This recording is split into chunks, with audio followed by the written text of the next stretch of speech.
After giving my house away to my son, I received an invitation to sleep in the pantry. "It's the only space we have for you, Mom." They had no idea about the clause I included in the deed. "I'm glad to have you here. Follow my story until the end.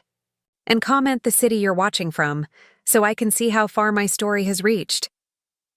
The day I handed over my house to my son was the day I became invisible in my own life. I never thought it would come to this. At 72, with arthritis gnawing at my joints and after suffering a minor stroke last spring, I decided it was time to pass on my beautiful Victorian home to Mark and his wife Diane. The house had been my sanctuary for 43 years, where I'd raised my only child, mourned my husband's passing 15 years ago, and cultivated my modest reputation as a watercolor artist. "You'll always have a place here, Mom," Mark had promised, his eyes earnest as we sat in Mr. Peterson's office signing the papers. "We'll take care of everything." Diane had nodded beside him, her smile not quite reaching her eyes. "It'll be wonderful, having you with us, Naomi." I should have seen the warning signs then. The way she squeezed Mark's hand a little too tightly, the slight twitch at the corner of her mouth. But I wanted to believe them. I wanted to believe I was doing the right thing. What they didn't know was that I'd consulted Jonathan Wells, my old friend and attorney, before making this decision. "Naomi," he'd said, leaning across his desk, "let me add a special clause to protect you." I'd agreed without giving it much thought, relieved to have some security, but never imagining I'd need it. 2 weeks after the transfer, Mark and Diane helped me move from the master bedroom, my bedroom, to what they called my new space. I followed them down the hallway, past the guest rooms where my grandchildren sometimes stayed, down the back stairs, and into what had once been our pantry. "We've fixed it up for you," Diane said, gesturing to the small space with walls freshly painted a sterile white. A twin bed was pushed against one wall, a small dresser against another. My easel was wedged into a corner, my paint stacked in boxes beneath it. "The guest rooms are being converted for the kids," Mark explained, not meeting my eyes. "They need their own space when they visit." I stood in the doorway, my heart sinking as I took in the windowless room. The air smelled faintly of onions and cleaning products. "There's no window," I whispered. "We installed a good ventilation system," Mark said quickly, "and there's plenty of light." He flicked on the overhead fixture, a harsh fluorescent bulb that made the room feel even more like a cell. Diane checked her watch. "We should get going if we're going to make our dinner reservation. The moving men will bring your boxes down. Here." They left me standing there, surrounded by the bare essentials of my life, condensed and compressed into a space smaller than my previous bathroom. I sat on the edge of the bed, running my hand over the thin comforter. Not the handmade quilt my mother had left me, which had always covered my bed upstairs. That night, I lay awake listening to the unfamiliar sounds of the house from this new vantage point. The hum of the refrigerator just outside my door, the creaking pipes overhead, the muffled laughter of Mark and Diane upstairs in what had been my bedroom. Over the next few days, I tried to adjust. I arranged my few belongings as best I could, set up my easel and attempted to paint, but the fluorescent lighting distorted the colors. When I asked about bringing down one of my lamps from the attic, Diane said they'd been donated. "We had to declutter, Naomi," she explained, her tone suggesting I should be grateful. "This house has so much potential, but it was stuck in the past." At meals, I noticed they'd replaced my handcrafted pottery dishes with sleek modern plates. My collection of vintage teacups, gathered over decades of flea market visits with my late husband, had disappeared. When I asked about them, Mark looked uncomfortable. "Diane thought they were taking up too much space," he mumbled. "We packed them away." But I never saw those boxes. One afternoon, I overheard Diane on the phone as I approached the kitchen. "It's challenging having her here," she was saying, her voice low but clear. "She's like a ghost haunting the place, wanting everything to stay the same. Mark doesn't see it, but she's preventing us from making this house our own." I froze, My hand, on the doorframe. No, we can't put her in a home yet. The optics would be terrible. We just got the house. A pause. The pantry works for now. It keeps her out of the way. I backed away silently, my chest tight with hurt and betrayal. That night, for the first time since moving into the pantry, I cried. Quiet, muffled sobs into a pillow that wasn't even mine anymore. In the morning, I put on my brave face and joined them for breakfast. Mark was already gone, and Diane barely looked up from her phone as I entered. "There's toast if you want it," she said absently. I made myself a cup of tea in silence, wondering when my son's home had become a place where I was merely tolerated. As I stirred honey into my cup, I remembered Jonathan's words about the clause in the deed, a protection I'd never thought I'd need. Now, I wasn't so sure. Days turned into weeks, and I watched as my presence was methodically erased from the house I had loved for over 4 decades. Each morning brought a new small heartbreak, another piece of me quietly removed and replaced. My watercolor paintings, modest works that had once lined the hallway, disappeared overnight, replaced with generic prints of beaches and cityscapes that Diane had ordered online. The antique grandfather clock that had marked the hours of my marriage, my motherhood, my widowhood, was suddenly gone from the entryway. "We sold it," Mark informed me over breakfast, avoiding my eyes. It didn't fit with the new aesthetic. "The new aesthetic," I repeated softly. I wanted to ask when my home, my history, had become merely an aesthetic to be discarded, but I swallowed the words with my tasteless oatmeal. My garden suffered the same fate.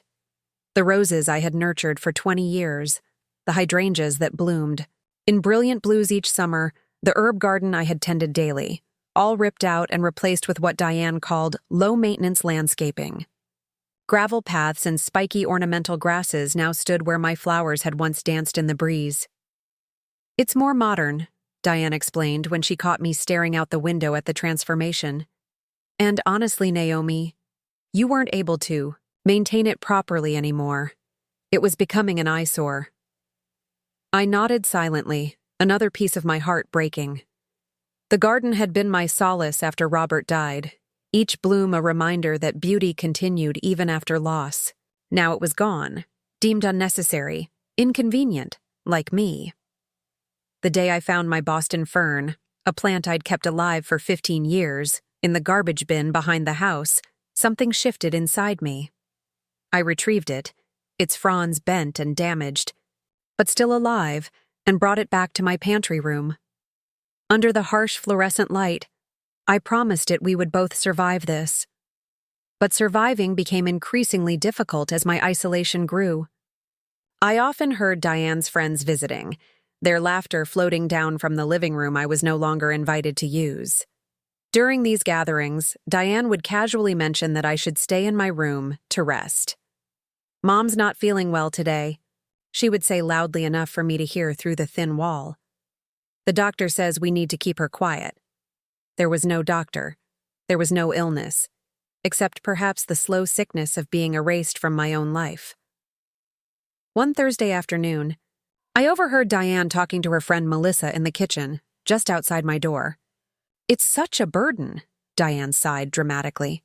"Mark doesn't see it, but having her here is like having another child to take care of. A very demanding, very outdated child." Melissa made sympathetic noises. "Can't you put her in a home? There are nice places now." "Not yet," Diane replied, her voice dropping. "It wouldn't look right so soon after getting the house. People would talk." "How long do you have to wait?" Melissa asked. "A year should be enough. We'll say her health declined suddenly." I sat frozen, on my bed, the fern trembling slightly in my hands. A year. They were giving me a year before disposing of me completely. Even my grandchildren, once so affectionate, now kept their distance. 10-year-old Emma and 8-year-old Jacob used to run into my arms when they visited. Now they hovered awkwardly in my doorway, clearly under instructions not to bother Grandma.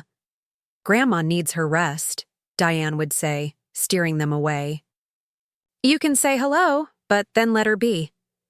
One Saturday, Jacob slipped into my room while his parents were occupied upstairs. "Grandma," he whispered, "why do you live in the pantry now? Dad said it's because you're old, but Mrs. Henderson is older than you and she lives in a real room, out of the mouths of babes." I hugged him tightly, breathing in the sweet scent of his hair. "Sometimes grown-ups make decisions that are hard to understand," I told him. "But I'm okay." He looked doubtful. "Mom says we shouldn't come in here because it's depressing." Before I could respond, Diane appeared in the doorway, her face tight with irritation. "Jacob, what did I tell you about disturbing Grandma?" She pulled him away, giving me a cold smile. "Sorry, Naomi. You know how kids are. No boundaries." After they left, I sat on my bed, my hands trembling slightly. Was I depressing? Had I become something to be ashamed of, hidden away like a shameful secret? That night, I heard Mark and Diane arguing upstairs, their voices carrying through the vents. "I don't understand why she can't join us for dinner anymore," Mark was saying. "She's my mother, Diane." The doctor said, "What doctor? She hasn't seen a doctor in months." Fine. But she criticizes everything, Mark. The way I cook, the changes to the house. Nothing is ever good enough. I can't take her constant judgment. I had never criticized Diane's cooking. I had never criticized anything. I had become so careful, so afraid of being even more unwelcome, that I barely spoke at all these days. "She's just old-fashioned," Mark said, his voice softening, weakening. "She'll adjust. It's been months, and she still looks at me like I've stolen something from her." "Haven't you?" I thought. "Haven't you stolen my home, my dignity, my relationship with my son and grandchildren?" Their voices faded as they moved to another room, leaving me alone with my thoughts. I pulled out the small photo album I'd managed to keep, one of the few possessions that hadn't mysteriously disappeared, and traced my finger over a picture of Mark as a boy, gap-toothed and smiling, his arm around my waist as we stood in front of this very house on the day we moved in. Where had that boy gone? When had he become this man who couldn't, or wouldn't, see what was happening right before his eyes? As I tucked the album back into my drawer, my fingers brushed against a business card I'd almost forgotten. Jonathan Wells, attorney at law. I pulled it out, staring at the embossed letters and remembering the clause he'd insisted on including in the deed transfer, the one I never thought I'd need. Maybe it was time to call an old friend. I'd been avoiding the neighbors. Each time I saw someone I knew approaching on the sidewalk, I'd duck back inside or pretend to be busy with the wilting potted geranium that now constituted my entire garden. The shame of my situation, relegated to a pantry in my own home, kept me isolated. That changed on a crisp autumn morning when I ventured outside to collect the newspaper. Eleanor McPherson, my neighbor of 30 years, was pruning her rose bushes across the street. Before I could retreat, she called out, "Naomi, I haven't seen you in weeks." Eleanor was 80, 5 years older than me, with a spine as straight as a ruler and the sharp eyes of someone who misses nothing. She crossed the street with surprising speed, gardening shears still in hand. "You're thin," she declared, assessing me frankly. "And pale, like you haven't seen the sun in months." I attempted a smile. "I've been adjusting to the new arrangement." Her eyes narrowed. "New arrangement? You mean being banished to that back room while Diane redecorates your house in that ridiculous modern style that looks like a furniture showroom?" My mouth fell open. How did you? My mother visited last. Diane invited to show off the renovation. Eleanor snorted. Karen said she barely recognized the place. Said it was like you'd been here. The simple truth. Words, like you'd been erased, broke something in me. Tears welled in my eyes before I could stop them. Eleanor didn't offer platitudes or awkward comfort. She simply took my arm. Come have tea with me. My arthritis isn't acting up today, and I made scones. That morning in Eleanor's sunny kitchen, surrounded by her collection of mismatched teacups, so similar to the ones Diane had disposed of, I found myself telling her everything. The pantry bedroom, the discarded possessions, the overheard conversations about putting me in a home. Eleanor listened without interruption, occasionally topping off my teacup. When I finished, she set down her cup with a decisive clink. "You know what this is, don't you?" she asked. I shook my head. "Elder abuse," she said bluntly. "Financial and emotional. And you're letting them do it." "Mark is my son," I whispered. "My only child. And that gives him the right to treat you like an inconvenient houseplant?" Eleanor's voice was gentle despite her harsh words. "Naomi, you were an art teacher for 30 years. You ran the Cultural Center's community programs. You organized the Historical Society. When did you become this doormat?" I stared into my tea, watching the ripples. "When did you become so direct, Eleanor?" She laughed. "When my Harold died 10 years ago, suddenly I realized I didn't have time for nonsense anymore." She reached across the table and grasped my hand. "And neither do you." That afternoon, Eleanor introduced me to her Thursday walking group. 5 women, all over 70, all widowed, all facing variations of the same societal invisibility that had swallowed me. There was Meredith, who'd discovered her son had been siphoning money from her accounts to pay for a vacation home. Patricia, whose daughter constantly threatened to take away her driver's license despite her perfect driving record. Helen, whose grandchildren only visited when they needed money for college expenses. "We call ourselves the Grey Rebellion," Patricia said with a wink as we strolled through the park. "Sounds more dignified than Angry Old Ladies Club." For the first time in months, I laughed, a real laugh that came from deep in my chest. These women understood. They didn't pity me. They recognized my situation because they'd lived through similar battles. "What did you do?" I asked Meredith, curious about how she'd handled her son's financial exploitation. "Changed my bank, changed my will, changed my locks," she replied matter-of-factly. "Then I took a cruise to Alaska with the money he thought I didn't know about." "I enrolled in law classes at the community college," Patricia added, "not to become a lawyer at 76, just to understand my rights. Knowledge is power, Naomi. Knowledge is power." The phrase echoed in my mind as we continued our walk, autumn leaves crunching beneath our sensible shoes. I thought about Jonathan's card in my drawer, about the clause he'd added to the deed transfer. I hadn't called him yet, still hesitant, to take such a definitive step against my own son. The next morning, as I returned from another walk with Eleanor, I noticed a truck parked in our driveway. Men were carrying out furniture. My furniture. The antique writing desk that had belonged to my grandmother. The armoire Robber had refinished as a 5th anniversary gift. I quickened my pace, heart pounding. Mark stood in the driveway, supervising. The loading. "What's happening?" I demanded, my voice stronger than it had been in months. Mark started, clearly surprised to see me outside the house. "Oh, Mom, I thought you were resting." "What are they doing with my furniture?"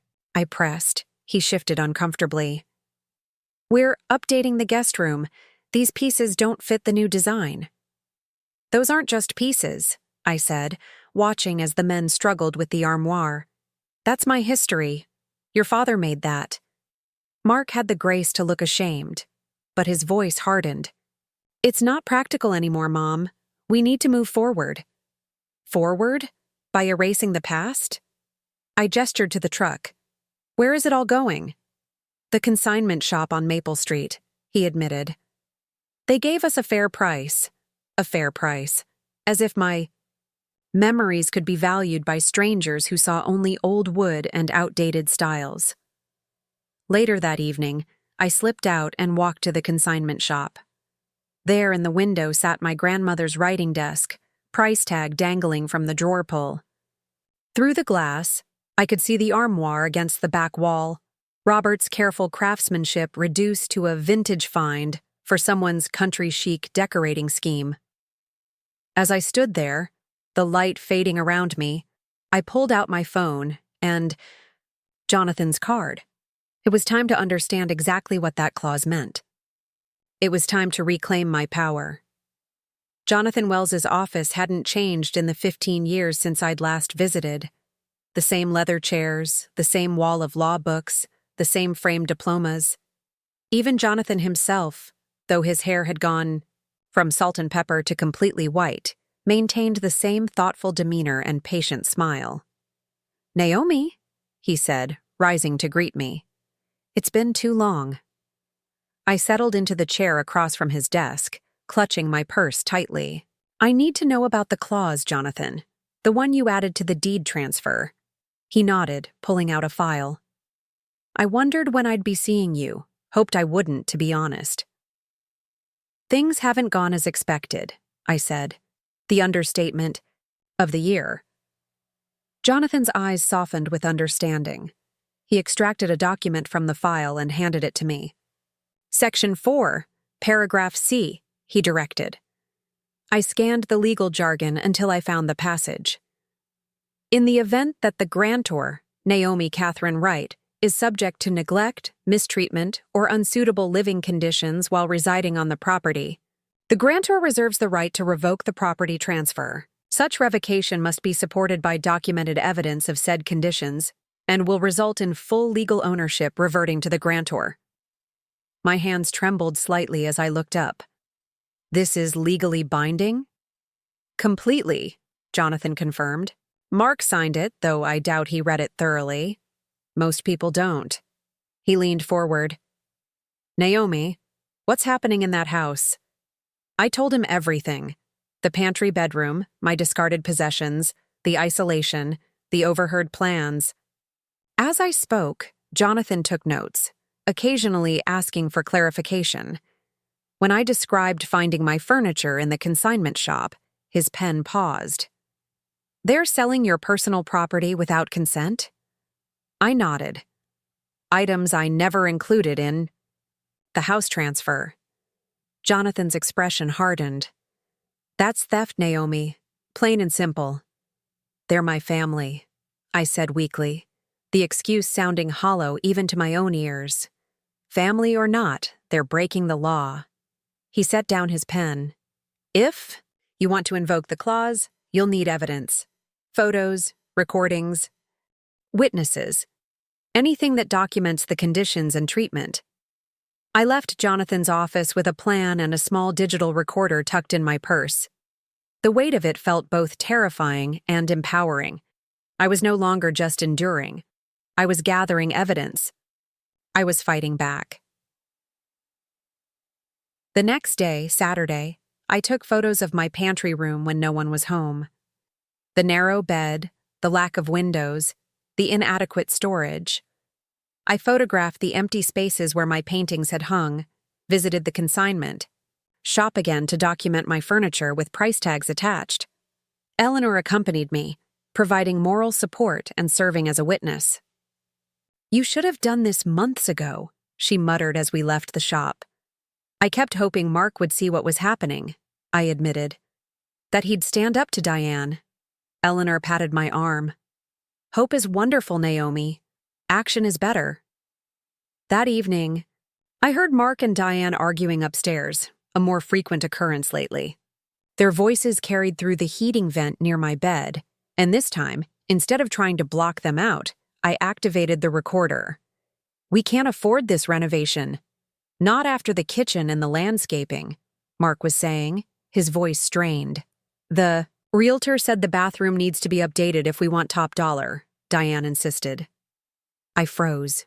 "Realtor?" "I still don't understand the rush," Mark said. "We just moved in." "This was never our forever home, Mark. You knew that. This neighborhood is too old, too stuffy. The house has served its purpose. It gave us a mortgage-free start and good equity. Once we sell, we can build exactly what we want." And my mother? What about her? A pause, then Diane's voice, colder now. We've discussed this. Golden Sunset. Acres has an excellent reputation. It's a nursing home, Diane. Assisted living facility, she corrected. And it's perfect for her stage of life. She can't live independently. That's why she's here, remember? She needs supervision. She gave us this house because we promised to take care of her, Mark protested, though his voice lacked conviction. And we will, by making sure she's in a place where professionals can attend to her needs. We're not equipped for this, Mark. I'm not a nurse and you work 60 hours a week. I pressed a hand to my mouth, stifling a gasp. They were planning to sell my home, and put me in a facility. The betrayal cut deep, but the confirmation of my suspicions also brought a strange clarity. This wasn't just about making me uncomfortable until I left on my own. This was a calculated plan. I continued recording as Diane laid out her timeline. List the house in spring, move in early summer. Have me settled in Golden Sunset Acres before their planned trip to Europe in August. We can use some of the proceeds to cover her care, Diane was saying. The rest goes toward our custom build. And if she refuses? Mark asked. She won't have a choice. Dr. Linden already thinks she needs more care than we can provide at home. My blood ran cold. I hadn't seen Dr. Linden in over a year. When did she say that? Last week, when I spoke with her. You spoke with my mother's doctor without her there? Mark sounded surprised, perhaps even concerned. Someone had to, Diane replied smoothly. Naomi forgets things, gets confused. Dr. Linden agreed a cognitive assessment is in order. I turned off the recorder, my hands shaking with rage and fear. Diane was laying groundwork to have me declared incompetent. The steps were so clear now: isolate me, stress me, then claim my deteriorating mental state required professional intervention. The next morning, I checked my small savings account, the one Mark didn't know about, and discovered the balance was significantly lower than it should have been. I requested the recent transactions and found several withdrawals I hadn't made, all in the past 3 months. Someone had been taking my money. Someone who had access to my personal information, who could have found my bank card in my belongings. While helping me move, I called the bank immediately to report the fraud and change my access credentials. As I hung up, I noticed an email notification on my tablet. It was from the property tax office, confirming a change of mailing address for all future correspondence. I hadn't requested any change. With growing suspicion, I checked my email trash folder and found deleted messages from my credit card company, my insurance provider, and my pension fund, all confirming address changes I hadn't authorized. The pieces clicked into place with sickening clarity. This wasn't just about pushing me out or selling the house. They were systematically taking control of my finances, my medical decisions, my entire life. I sat on my narrow bed, clutching my tablet, the evidence of their betrayal glowing on the screen. Outside my door, I could hear Diane humming as she prepared lunch, sounding perfectly content with her perfectly calculated plans. I thought of Robert, of how fiercely he would have protected me from this.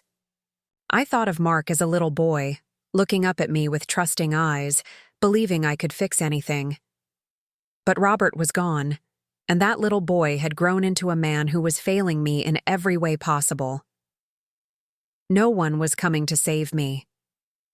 I would have to save myself. The evening of Diane's dinner party arrived with perfect autumn weather, crisp air, clear skies, and leaves just beginning to turn gold and crimson on the maple trees lining our street. For 2 weeks, she had been planning this gathering, inviting Mark's colleagues and their spouses for what she called a sophisticated soiree to cement Mark's networking opportunities. I knew about the party only because I'd overheard her detailed instructions to the caterer while I pretended to nap in my room. By early afternoon, the house was filled with the aromas of expensive food, delivery men carrying cases of wine, and Diane's increasingly frantic directives to the staff she'd hired. For the evening, At 4 o'clock, she knocked on my door, a rare acknowledgement of my existence. "Naomi," she said, not bothering to step into my room. "We're having important guests tonight. Mark needs to make a good impression on the senior partners." I looked up from the book I was reading. "That sounds nice." "It would be best if you stayed in your room," she continued, her tone making it clear this wasn't a request. "We'll have the caterer bring you a plate." I nodded docilely, the image of a compliant, invisible mother-in-law. "Of course." Diane looked relieved, perhaps even surprised by my easy acquiescence. "Good, thank you." She started to close the door, then added, "We'll try not to disturb you." After she left, I sat motionless for several minutes, listening to her heels click back up the stairs. Then I carefully opened my dresser drawer and removed the outfit I'd been saving for just such an occasion. A simple but elegant navy dress I'd purchased on my outing with Eleanor last week, along with a pearl necklace Robert had given me on our 25th anniversary. I showered in the small half bath adjoining the kitchen, arranged my silver hair in a neat twist, and applied light makeup. Looking in the mirror, I barely recognized myself. The defeated woman with downcast eyes had been replaced by someone with purpose, someone who refused to be erased. By 7, the house was filled with the murmur of conversation and the clink of glassware. I waited, timing my entrance carefully. Through my partially open door, I could hear Diane holding court, her voice pitched to Carrie. "The renovations have been extensive," she was saying. "The house had such potential, but it was so outdated. We've practically rebuilt it from the inside out." "It must have been a massive undertaking," a woman responded. "How long have you owned it?" "About 6 months," Mark answered. "It was my mother's house before." "Oh, and where is she now?" the woman asked, a brief pause. "She lives with us," Mark said, his voice suddenly uncomfortable. "How lovely," the woman continued, oblivious to the tension. "I wish my mother-in-law lived closer. The children miss her terribly." It was the perfect cue. I stepped out of my room and walked calmly into the living room, where 20 well-dressed guests were gathered with cocktails. The conversation stuttered to a halt as heads turned. "Good evening," I said pleasantly, my voice steady despite the racing of my heart. Diane stood frozen by the fireplace, a glass of wine halfway to her lips. Mark blinked rapidly, his expression caught between shock and embarrassment. "Mom?" he managed. Finally. "I thought you were resting." "I'm feeling quite well, thank you," I replied, moving further into the room. "I wouldn't miss the chance to meet your colleagues." A distinguished-looking man with silver hair stepped forward, hand extended. "You must be Mrs. Wright. I'm Richard Townsend, senior partner at the firm. Your home is absolutely beautiful." I shook his hand, smiling warmly. "Thank you, Mr. Townsend. This house has been in our family for quite some time. I raised Mark here." "Richard? Please." He gestured to the woman beside him. "My wife, Catherine." Catherine took my hand in both of hers. "It's so lovely to meet you.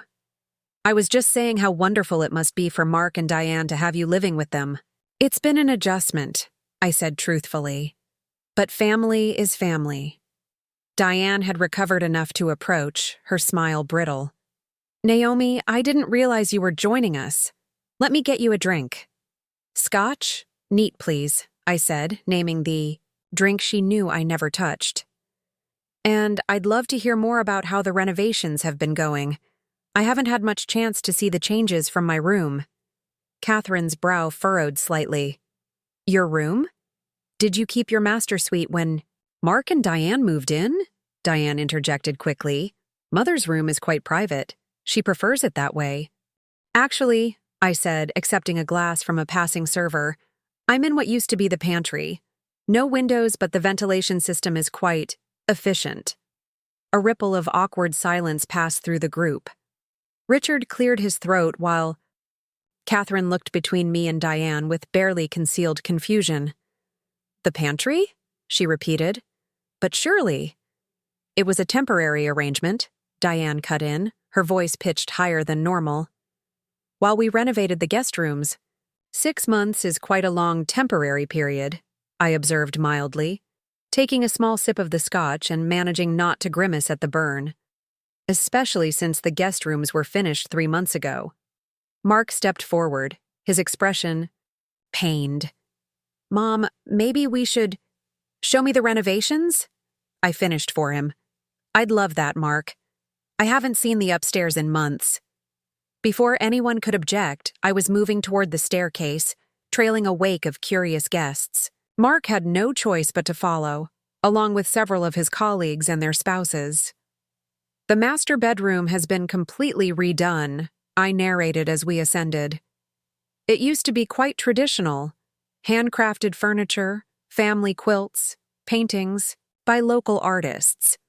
Local artists? Asked a younger woman. How charming.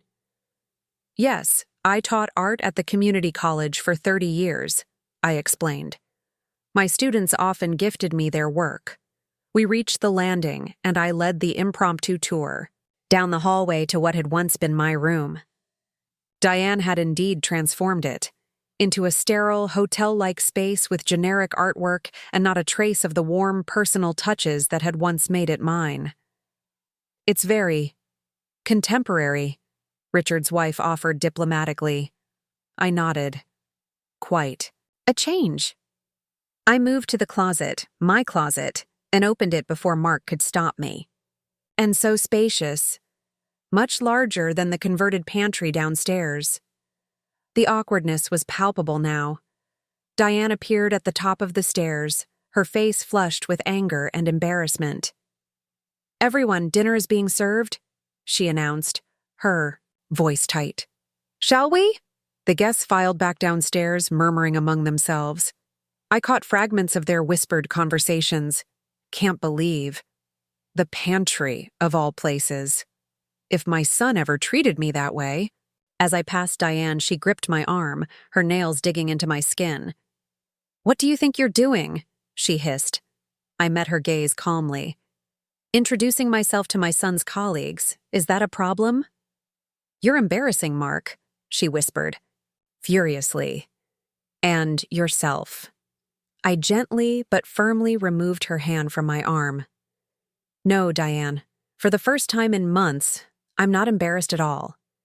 Throughout dinner, I was the model of grace and charm. I shared stories of Mark's childhood that made his colleagues laugh. I complimented the food. I asked thoughtful questions about their work and families. In short, I was everything Diane had tried to present herself as, the perfect hostess in a perfect home. By the time dessert was served, the dynamic had shifted completely. The guests directed their conversations toward me, genuinely interested in my experiences and opinions. Mark's expression had transformed from mortification to something approaching shame. And Diane. Diane seethed silently at the head of the table, watching as her carefully orchestrated evening crumbled around her. As the party wound down and guests began to leave, Catherine Townsend took my hands in hers. Naomi, it's been a pleasure. Richard and I would love to have you over for lunch sometime. I'd like that very much, I replied sincerely. After the door closed behind the last guest, the facade shattered. Diane whirled on me, her composure completely. Gone! How dare you? She spat. You've ruined everything. I stood my ground, no longer the meek, compliant woman I'd been pretending to be. What exactly have I ruined, Diane? Your image? Your plans to ship me off to Golden Sunset Acres while you sell my house? Her face went pale. What are you talking about? I know everything, I said quietly. The planned sale, the nursing home, the unauthorized access to my accounts, all of it. Mark stepped between us, his expression stricken. Mom, that's not— Don't lie to me, I cut him off. Not anymore. I have recordings, Mark, and bank statements, and witnesses. The silence that followed was absolute. In that moment, facing my son and the woman who had tried to erase me, I felt stronger than I had in years. Whatever happened next, I was no longer invisible. I was no longer powerless. I was Naomi Wright, and I was taking back my life. The days following the dinner party unfolded in a blur of confrontations and revelations. The morning after, Mark had attempted to smooth things over, approaching me with coffee and apologies tinged with excuses. "Mom, I know things haven't been ideal," he began, perching awkwardly on the edge of my narrow bed. "But we never meant to hurt you." I studied my son's face, the boy I had raised, the man who had failed me. "Intentions matter less than actions. Mark, and your actions have been clear." His eyes dropped to the floor. "Diane can be difficult, but she doesn't mean—" "Stop," I interrupted quietly. "I've listened to that excuse for months. I won't anymore." I reached under my pillow and pulled out the envelope containing the evidence I'd gathered. Photographs of my living conditions, bank statements showing unauthorized withdrawals, printouts of the emails confirming address changes I hadn't requested, and a transcript of their conversation about selling the house and placing me in Golden Sunset Acres. "This is what you've done," I said, placing the envelope in his hands. "Not what you meant to do, not what you hoped would happen, but what you actually did." Mark's hands trembled as he leafed through the documents. "Mom, I had no idea about some of this. The bank withdrawals, the mail forwarding. I never authorized—" "But you allowed it," I finished for him, "by looking the other way, by choosing the path of least resistance." He attempted one last defense. "We were trying to help you." "After your stroke?" "My minor stroke over a year ago, from which I fully recovered." I stood, straightening to my full height. "I'm not incompetent, Mark. I'm not a child. I'm not a burden to be managed. I'm your mother. And this was my home, long before it was yours." The confrontation with Diane came later that same day, after Mark had left for work. She stormed into my room without knocking, her face flushed with anger. "What did you say to him?" she demanded. "He left here looking like someone died."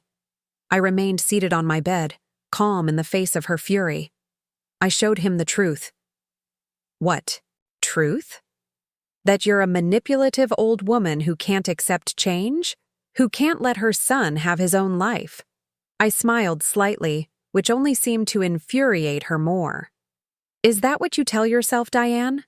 That isolating me, disposing of my possessions, and planning to institutionalize me was for Mark's independence?" Her face hardened. "You have no proof of anything." "Actually, I do." I gestured to my tablet. "Would you like to hear the recording of your conversation about Golden Sunset Acres? Or perhaps see the bank records showing withdrawals from my personal account that coincide with your shopping sprees?" For a moment, Diane looked genuinely frightened. Then her expression shifted to something calculating. "It would be your word against mine. And let's be honest, Naomi. Who would believe a woman your age, especially one with a history of—" "Of what?" I challenged. "Medical issues," she finished smoothly. "Confusion, memory lapses. Dr. Linden has been very concerned." "Interesting, since—" "I haven't seen Dr. Linden in over a year," I countered. "Though I did speak with her yesterday. She was quite surprised to hear about all these consultations you claim to have had with her." Diane's confidence faltered visibly. "You're bluffing. Call her and find out." I stood, gathering my courage. "This ends today, Diane. I'm invoking the clause in the deed transfer. This house is legally mine again." Her laugh was sharp, disbelieving. "What clause? What are you talking about?" "The one my attorney insisted on including. The one that allows me to revoke the transfer in case of mistreatment or unsuitable living conditions." I met her gaze steadily. "The one Mark signed without reading carefully, because he trusted me, just as I once trusted him." The color drained from Diane's face. "You can't do that." "I already have." The paperwork was filed yesterday. 3 days later, I sat in Jonathan's office, signing the final documents that would officially return the house to my name. Mark had not contested the action. After seeing the evidence, he couldn't. Diane had threatened legal action, but her protests fell silent when Jonathan outlined exactly what would happen if she pursued that path: the public exposure, the potential criminal charges for financial exploitation. "So what happens now?" Jonathan asked as I set down the pen. I gazed out his office window at the autumn trees, their leaves a blaze of red and gold. "I start over." And that's exactly what I did. The first step was hiring a locksmith to change every lock in the house. The second was arranging for Mark and Diane to remove their belongings, supervised by Jonathan and Eleanor, while I stayed at Eleanor's house. I gave them 3 days, which was 3 days more than they had given me to adjust to the pantry. When I returned to my empty house, the silence was both eerie and liberating. Rooms that had once been filled with Robert's laughter, Mark's childhood games, and later, Diane's cold disdain, now held only possibility. I walked from room to room, trailing, my fingers along walls that were now painted in colors I hadn't chosen.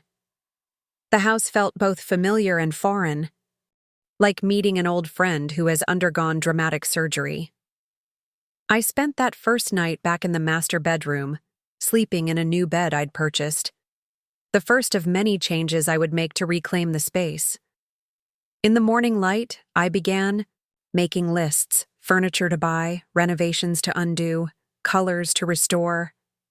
But the most important decision came a week later, when Mark appeared on my doorstep alone, his face haggard with regret. "Mom," he began, his voice rough with emotion. "I don't know how to even begin apologizing."